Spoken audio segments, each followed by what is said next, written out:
So Southword began as a Cork literary journal published out of the Munster Literature Centre, and then it morphed into an Irish national literary journal published out of Cork, and now it's an international literary journal published out of Ireland.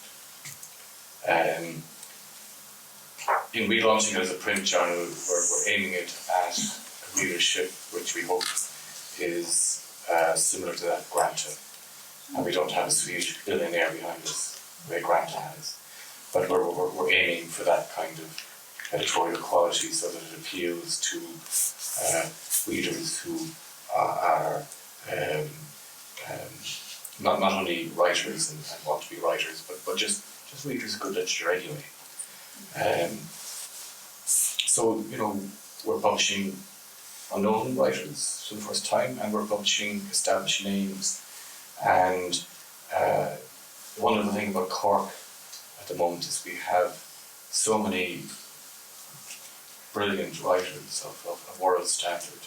Unfortunately, we lost one last year, but we still have many writers in Cork writing at a world standard that we can include them in this international journal without any sense of embarrassment or nepotism. And that's why we've got Thomas McCarthy on the front cover, along with people like Kemal Nizio, August Kleinsader, Yale Lee, Thomas Finch, and Ron Rash. So would you please welcome Thomas McCarthy.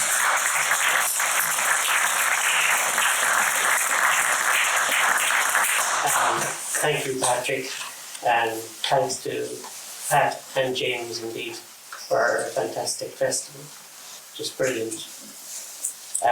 A festival we might have dreamed of when I was a student nearly half a century ago. I was telling our wonderful winner of the Gregory O'Donoghue Prize, who we just heard, stunning poet. About the first time I had my own poems published, and I was in high school. I was in a secondary school in Cappoquin in County Waterford, and I got a letter care of the school from William Edward David Allen, which said, "Next Thursday I will send the limousine and chauffeur to receive you at the school gates. Would you please come to tea and we can discuss poetry?" And it was a brilliant introduction to the life of poetry. When I arrived, I remember at the mansion, a beautiful Anglo-Irish mansion, Whitechurch House, which had the largest collection of Slavic literature in the Western world. It was the home of a former British diplomat and spy, William Edward David Allen, very wealthy man. But his butler received me at the door and said, "Mr. Allen will be with you presently." So I wandered into the drawing room, and there in the drawing room was the wonderful biographer of Chatterton, Linda Kelly, and her husband, Sir David Kelly, who was the British ambassador to Moscow. And then, as far as I could see, they were drinking champagne and tea at 4 p.m. in the afternoon. And I thought to myself, this is the poet's life. I want this life. I said to myself, I want this life. And the life, I must say, over 50 years, has not disappointed me. There's been a sufficient amount of champagne in it to make it interesting. So I'll read a few poems in Southword, which thanks to Pat for accepting them. And they're also, hopefully, I think 3 of the 4 are in my new book, which will be published in a month's time, a book called Prophecy from Carcanet. And the poems continue sort of my obsession just with trying to write well over the last 5 years. Since I was 60, I think suddenly everything changed for me, and that I suddenly wanted to write well rather than write about anything. And it's a different kind of obsession. It's almost as exciting as discovering a subject matter. And so the poems are really about writing well more than anything else.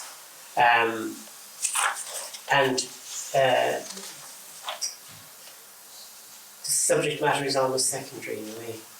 That photograph is, I'll read 4 poems in this. That photograph.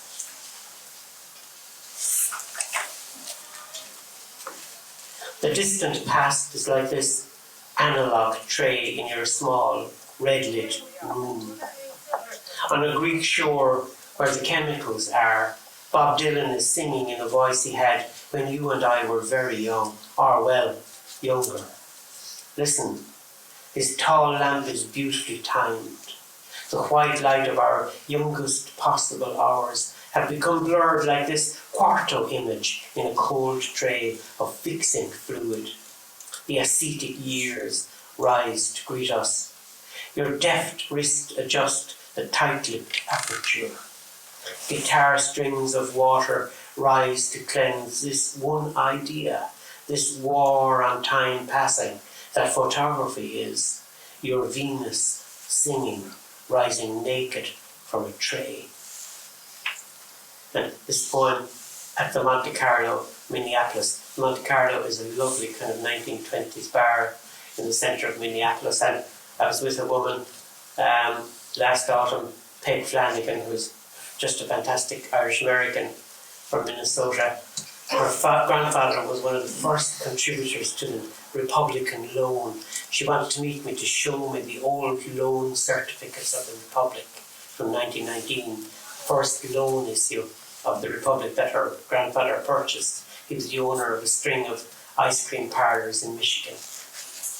At the Monte Carlo, Minneapolis. Peg's sidecar and my old-fashioned settle in the frosted hour of this early afternoon luncheon on a busy Monday in Minneapolis. Busy for others, that is, the half-serious young men who must have come from the plush offices of a Wells Fargo bank or some such institute or incorporated entity where young men find refuge from the very things we deal with, blow by blow, as our 20s cocktails succumb to this greater need to be not here, but to be elsewhere, to be where a guy and a girl in a story by Scott Fitzgerald might sit and contemplate the continuing continuousness of America in the late lunch hour. The usher has taken your car and parked it adroitly in a maze of Minneapolis puddles. The waitress, who might have been the waitress Orson Welles lied to when he said he needed to step outside a while at Northwestern University, only to come through a tissue of time and stand aghast in Inisheer. Our friend, the friend who holds a coat or lights a cigarette. As I was saying, there is always a waitress in America. There is always a kindly voice to interrupt what you were about to say about that day in this bar in the 1920s when a man in a trench coat came in. To our one republic, he said, as he took the day's takings, and to the hard-working girl, to this town and the stories she wished to tell. George Morrison at the Aosdána Assembly. George Morrison is a very, very elderly filmmaker, an absolutely beautiful elderly man. And there was an Aosdána meeting in Dublin, the Aosdána, which is a kind of assembly of poets and artists and things. And we have been having a long debate at an Aosdána assembly about the responsibilities of art and literature.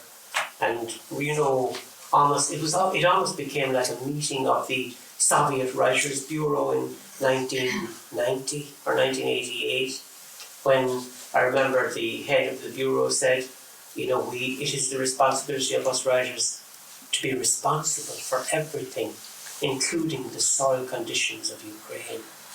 And George Morrison he was sitting behind me on the stage, and he tapped my shoulder and he said, "Thomas, I wish to speak."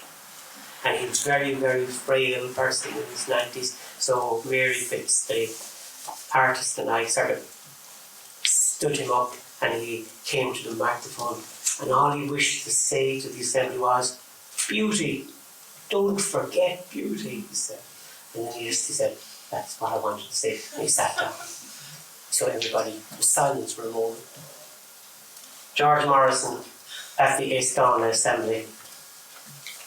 He was not sure about all the others, the ones who mark a star for danger with charcoal or acrylic, the ones for whom a reconstructed shop or attic is an art of childhood, or others with the craft of manipulating social detail into a form of light, or the literary others who take a wide walk back into pixelated countryside, carrying the can with a pen and a poem. No, none of that. A long, full life of art makes us into priests at the podium, longing for the faith we were first promised when we were alone and young. His part in the prophecy is perfect. His brief encomium spins and spins where cellulose nitrate perished.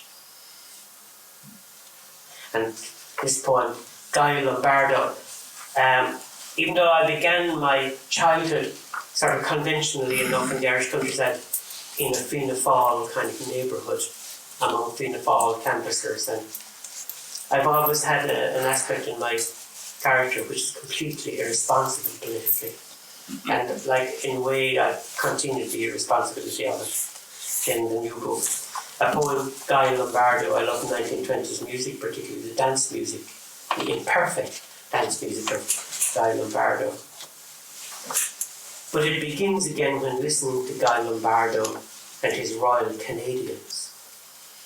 Out of the depth or height of a summer barbecue in Ontario, everywhere I look, sunshine follows me as if I don't want to walk without you, or south of the border leads to a kind of July that turns up the orange glow of a late afternoon.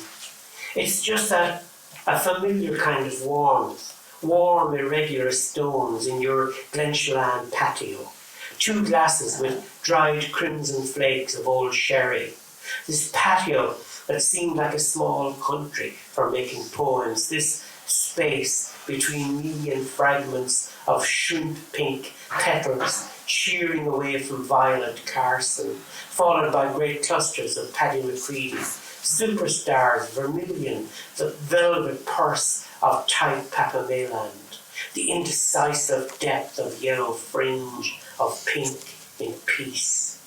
It's just that something settled in Ontario long ago, a patio as small as Ulster, a tiny place with planters or pioneers, like the small Protestant note in Irish history that you have claimed to hear since childhood. You have heard it, you said, over and over, and you are as content with this as any patriot in a foreign jail.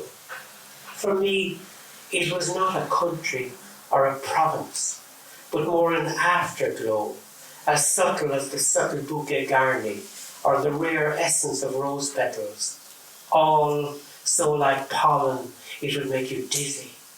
Because I, like you, must always remain true to my heart.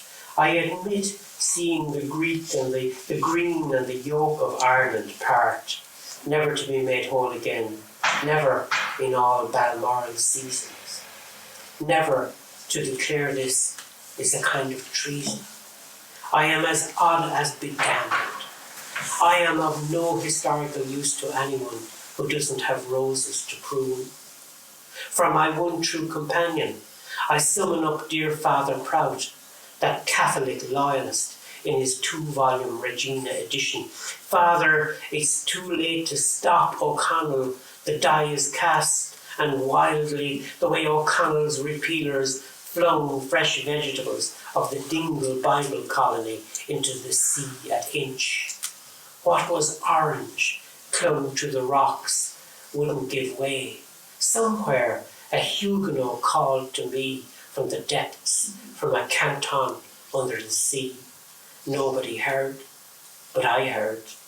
Another kind of history entered my head with its cracked, green shell. It's one toppled omphalos. Thank you very much.